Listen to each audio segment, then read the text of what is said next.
Hi, I'm Danny Pellegrino from the Everything Iconic podcast. And who doesn't love a classic burger from McDonald's? That's right. McDonald's classic burgers are hotter, juicier, and tastier than ever. The patties are cooked to juicy perfection. I love the cheese perfectly melted on top. I love the Big Mac that has a special sauce in every bite. I love the pillowy, soft, golden bun. So in the words of the Hamburglar, which I believe means grab McDonald's best burgers ever before Hamburglar does at a McDonald's near you.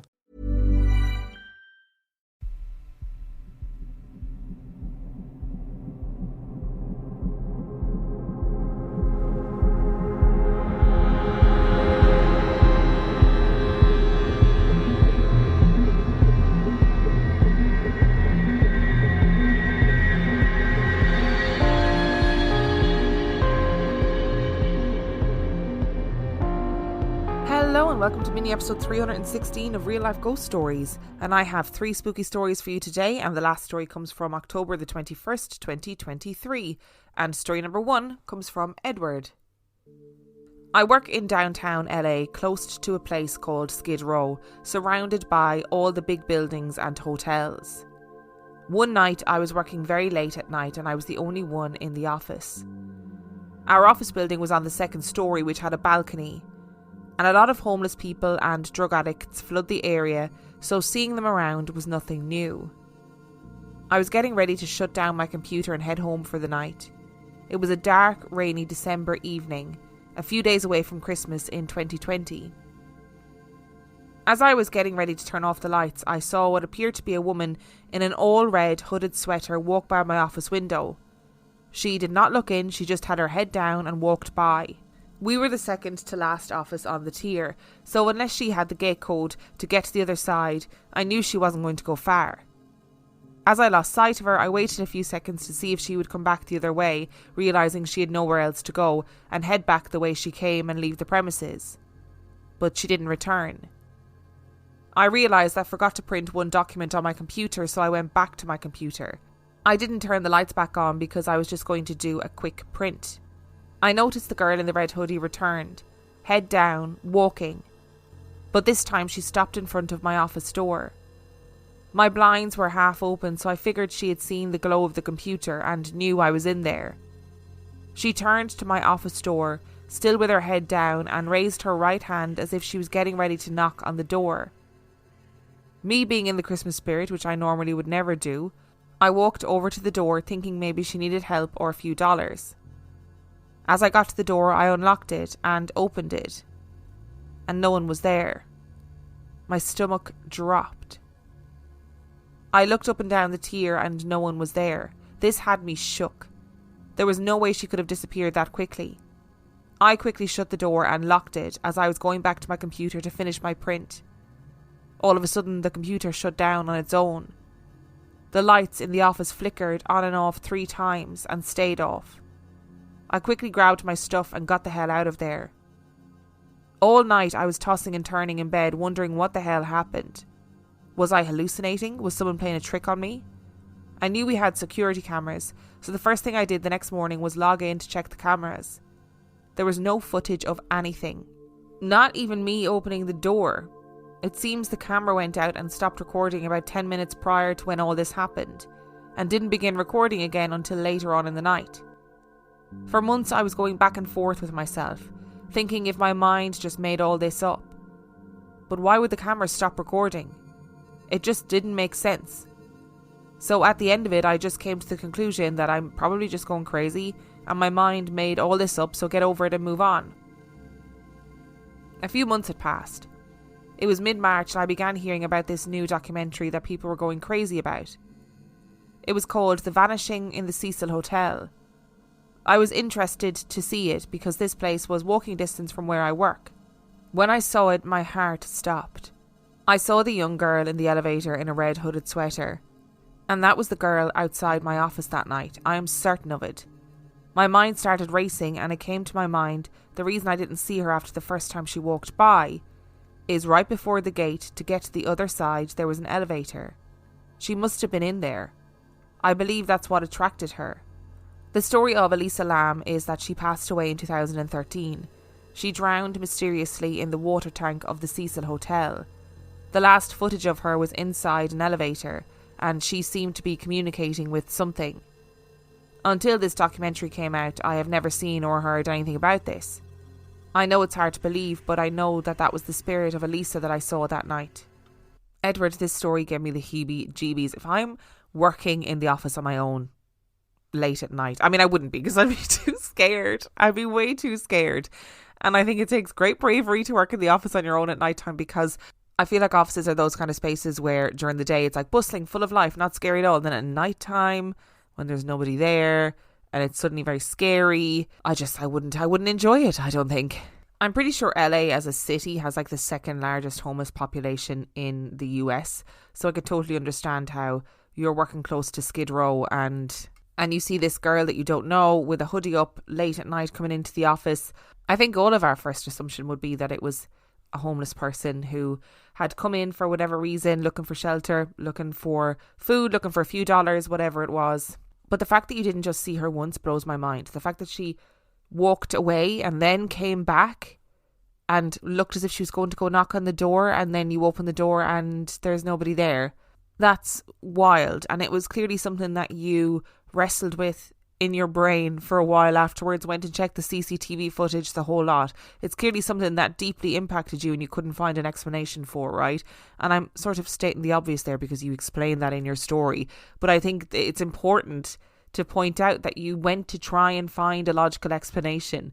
That's how much this rattled you. If you just thought it was a person coming into the office, like a human living person coming into the office, you wouldn't need to go and find a rational explanation, you know, because you'd be like, oh, it's just somebody who wandered in. This story actually makes me feel really sad.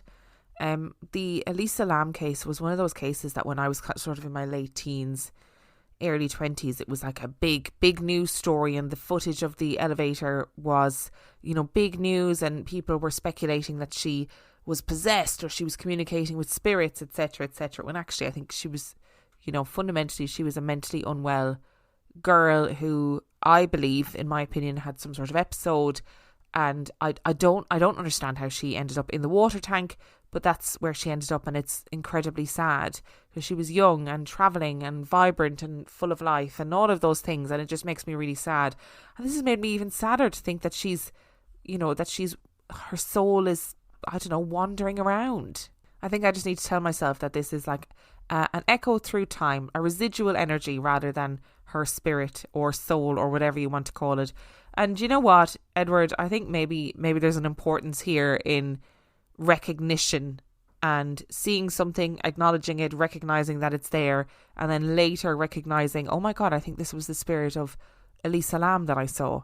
Because maybe that's important, you know, maybe just the recognition and the acknowledgement is what's important. Although don't work in the office again late at night. And story number 2 comes from Lorna. When my mum was pregnant with me, her granddad, my great-granddad Philip, always said to my mum that I was going to be something special. He said to mum as she went for her gender scan that I'd be a girl, and I indeed am a girl. My due date was the 11th of November. And when mum told him the due date, he shook his head and said, no, she'll be born on the 15th of November and share her birthday with me. The 11th of November comes and goes, and he's adamant that I will arrive on the 15th. On the 14th of November at around 10:45 p.m, mum went into labour, and I was born at 4:45 a.m. on the 15th of November, just as Grandad said. I was always very clingy with him, even when I was a baby. I wouldn't settle unless I was with him. I would constantly want him to hold me, etc., etc. When I was 2, he got very sick, and the night he died, he was taken into hospital with apparently severe chest pains, which turned out later to be a heart attack. Great-granddad lived with us at my grandparents' house as we all lived together, but being 2 years old, I don't remember anything but very vivid memories. My mum recalls that I was in my cot when Grandad Philip went to hospital, and he was in a lot of pain. I woke up screaming, thrashing around, saying, as well as a 2-year-old can, "Mummy, my chest hurts." This continued for hours, and no matter what she tried to do, I wasn't having any of it. A few hours of this passed, and it was very early hours of the morning when the phone rang. Nan answered it, and it was the hospital asking her to come in as my great-granddad didn't have long left. Another 2 hours passed and I'm still crying, thrashing around, saying, "Mummy, my chest hurts." Then, according to my mum, I sat up quietly, again said as well as I could, "My chest doesn't hurt now. Bye-bye," and I went to sleep. Whilst Mum thought nothing of it, 10 minutes later Nan called to say Grandad Philip had passed away. Mum asked how long ago and Nan answered around 10 minutes ago. This spooked my mum, but she's always been very into ghostly things, so she thought there must be some kind of spiritual connection between me and my great-granddad Philip. Over the years until now, I've always felt this very warm, loving presence around me. On my birthday, I always wish him a happy birthday too. I've seen his reflection behind me smiling in windows and mirrors. If I'm sat downstairs in my nan's living room, I hear footsteps in what was his bedroom. It's always a lovely feeling. Whilst this isn't a particularly scary or creepy story, it's something I hold close to me, having a feeling that my great-granddad is still with us, just in a different way. I think as a society we always think of soulmates as like romantic soulmates, like two people in a relationship, soulmates meant to be together, etc, etc. But I think soulmates can happen outside of romantic relationships. I think they can happen in familial relationships and platonic relationships and friendships. I think soulmates can be, they can be with anybody. It doesn't just have to be with a romantic partner. And I think we've had so many stories on the podcast that sort of show this, that some people have this kind of, spiritual connection to another person for whatever reason. And it's like your great-granddad Philip knew that spiritual connection was there. He must have felt it too before you even arrived, to be able to say, it's going to be a girl, she'll be born on this date, she's going to share a birthday with me, etc, etc. And then it happens. And we look at stories of twins where they, feel each other's pain or feel the emotion that the other twin is feeling. And why can't it happen with people who aren't twins? I really think it does sometimes. I mean, look at you at 2 years old saying my chest hurts, I'm in pain, having all those feelings. And obviously at 2 years old, you're not going to understand or know that your grandfather is in the hospital or understand or know why he's in the hospital. But still you felt all of those things that presumably he was feeling too. And then you said, my chest doesn't hurt now. Goodbye. Oh, I mean, it's so... I'd be terrified of you if you were my child. But also it's very lovely. And our final story today comes from Lauren. I have sleep hallucinations, hypnopompic hallucinations. So sometimes I see terrifying things, such as people like bumps coming towards me under my duvet, or once I saw a demonic face appear out of the darkness. I also see funny things like geese at the end of my bed snapping at my toes. Believe me, it's funny compared to the more horrifying ones.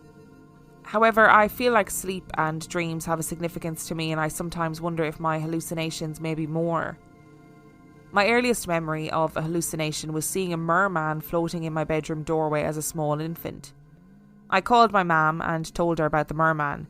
She told me it was just a dream, and off back to sleep I went. The second time, I remember seeing something that I'm not sure was real or paranormal when I was a small child, maybe 4 or 5. I had a lot of issues with my teeth due to being asthmatic. I had to have my baby teeth removed, and my mum brought me into the dental hospital so I could be put to sleep to have the teeth taken out. I remember lying in the dentist's chair and I was dreaming. I dreamt me and my mum were walking to the shop to buy sweets when I heard a voice calling my name. Lauren, Lauren. It was the dentist waking me up. He woke me up and sat me up and made sure I was okay. After a bit, I remember clear as day being sat on a padded bench in the dentist's room. I looked beside me, and another girl, older than me, and a boy, probably my age, were sitting beside me. I knew we were waiting for our mums to come and get us, but we weren't saying much. When my mum came to get me, I was the first to leave. I never thought much of it until years and years later. I mentioned to my mum how it was weird other kids were in the dentist's procedure room. Why would they have other children just sitting there watching me having my teeth taken out? I may have been still out of it from whatever they gave me to take my tooth out, but I was aware of everything, and maybe I was just hyper aware of the possible 2 ghost children who kept me company after a big procedure for a little girl. My next encounter I share with my brother. This needs a little bit of explaining so the event makes sense. He's not my actual little brother, he's my cousin's son. But in Irish fashion, I adore the skin and bones of him so much that the title my cousin's son doesn't cut it, so he's my little brother. I've never liked his mum's apartment. I always got a feeling when I was in it. I've had a lot of disturbing dreams about entities in that apartment, especially in my little brother's room. There's 12 years between me and him, and when he was about 3, I regularly babysat him. This particular night, my cousin, his mum, was going to be away for the night. When I got to her apartment, he was already asleep. He knew I would be there, but I was worried that he'd potter into his mum's room, as babies usually do during the night, and get a fright when he saw me and not his mum. So I couldn't sleep properly as I was listening out for him. The time came when I heard him stir and heard his little bare feet pitter-patter up the wooden floored hallway. I had my back to the door and feet out from under the covers. Mistake number 1. I said to myself, just lie down, don't sit up out of the bed or it'll frighten him. He came into the room and something was off. The energy in the room was tense and angsty. I heard him walk around the end of the bed and then he just stopped. I felt a little finger run its little nail up the middle of my foot like a tickle. I jumped out of the covers as it gave me a fright and scoldingly said his name. But he wasn't in the room, I was alone. Ensue pure terror. I ran into his room and there he was, sleeping soundly, not a bother on his little face. I could have vomited with the shock. I didn't sleep for the rest of the night and have always been apprehensive to stay there. Something has always told me it was a little girl who came to tickle my foot and initiate me into the keep your feet under the sheets club. I told his mum and she laughed. Her own mother's house has had very weird stuff happen and I've experienced weird stuff in it too. But they're the stories for another day. He's 20 and I'm 32. Only this year I told him about what happened. He was astounded and said to his mum, "That's mad. I've always said there was something weird in our house. I've seen loads of weird things." A medium once told his nanny a little girl and an old man protect him. So who knows? Maybe a little curious soul wanted to know what would happen if she tickled the foot of a babysitter. I've heard you talking about the Hat Man a few times, and I've met him. An ex's granddad passed away many moons ago. My ex lived in the grandparents' home and I stayed over regularly. One night I woke up. The moon was dimly lighting the room, but my eyes were drawn to the corner. In the corner was a shadow. The distorted shadow of a man wearing a top hat. I couldn't make out the details of his face, just the outline of him with the top hat, of course. I was freaked out but not afraid. I saw him another 2 or 3 times. Where this takes a turn is, obviously the nanny was grieving her husband. Shortly after my visits from Top Hat Man, she started having night terrors and would wake up screaming, "No, get out!" My ex would always run in to comfort her. They put it down to the grief, but she was asked what her nightmares were about, and she said when she woke up in the night there was a man wearing a hat standing at the end of the bed. I told my ex I had seen him too and I got scolded for it. I think it frightened him. So I kept my mouth shut and never saw the Hat Man again. My last story is slightly more heartwarming. I had a cat years ago, a black cat. Her name was Chloe and I adored her. At one point we had a running joke that there was a ghost cat in the house along with my Clobo. Sometimes my dad would let Chloe out the front door, walk straight to the kitchen and she would be waiting at the back window. Not a chance she ran that fast around our block of houses. Or my dad would let her out of the house and maybe 20 or 30 minutes later she'd be back in again. He wouldn't have let her in and couldn't remember letting her in, so either Chloe had mad skills for squeezing her chunky overfed self through the letterbox, or there was some weird stuff going down. We nicknamed this MacGyver shadow cat Ghost Cat, very original. One day I was alone at home with Chloe. I was on the phone to my friend and I walked down the stairs into the front room and Chloe was sitting on a stool. I stood at the stool looking at her while I chatted away. Then I heard a thump at the end of the stairs. The stairs is in the hallway a good bit behind me and like all stairs, one of the steps has its own signature sound and our last step was it. I swung around to see what it was and to my utter shock, Chloe had casually sauntered off the bottom step. I gasped out loud and immediately looked at what was on the stool. There was nothing there. I had just been beside her looking at her on the stool within arm's reach. Needless to say, this confirmed, at least to me, that we did indeed have a ghost cat. I saw the ghost cat numerous times. She would always be off to the side or you'd catch her in the corner of your eye curled up sleeping. Sadly, my Chloe passed away a few years back now. I was only short of climbing into the little grave that we dug out my back garden with her. She comes to visit in my dreams, and it's always such a loving, warm and comforting experience. It feels like nothing else. I know it's her checking in on me and letting me know that she's okay. We jokingly call real Chloe Ghost Chloe now. Since Chloe died, I don't see the ghost cat anymore, but I have heard her purr outside my bedroom door during the night. I hope my experiences help others to feel comforted and know that you're not crazy. And clearly I'm such a hoot to be around. Even ghost children, ghost top hat men and ghost cats are just lining up to ensure that I never have another sound night's sleep for the rest of my life. Hypnopompic is such a good word. Hypnopompic hallucinations. What a phrase. And I totally see your conundrum. Like, you know, you have these hallucinations of, like, you know, geese at the end of your bed snapping at your toes. Oh, that does sound really terrifying. And things like a demonic face, you know, bumps in the bed that are people coming towards you. Like, all of those things sound absolutely terrifying. But also then, when does the hallucination stop? And when does it go? When do you go, is this paranormal? Like, were the children in the dentist's office, were they paranormal? Were they the spirits of children? Or was it another kind of version of a hypnopompic hallucination caused by the anesthesia? I totally get what you mean, by the way, about your cousin's son not quite cutting it in terms of endearment or terms of affection or describing how you feel about that family member. So little brother, that cuts it better. And your description of whatever it is tickling the end of your bare foot makes me want to crawl inside my own skin and die, because that is horrific. No, I'd be puking with shock as well. Hideous. That is literal nightmare fuel for the people who are too afraid to keep their feet out of the sheets at night time. And having talked about the Hat Man so many times on this podcast, like, I do wonder if the Hat Man is attracted to negative energies. And there's few things that are as negative as going through acute grief. So maybe that's why the Hat Man rocked up. I mean, again, stay away, you're not welcome, etc., etc. I've called him out numerous times.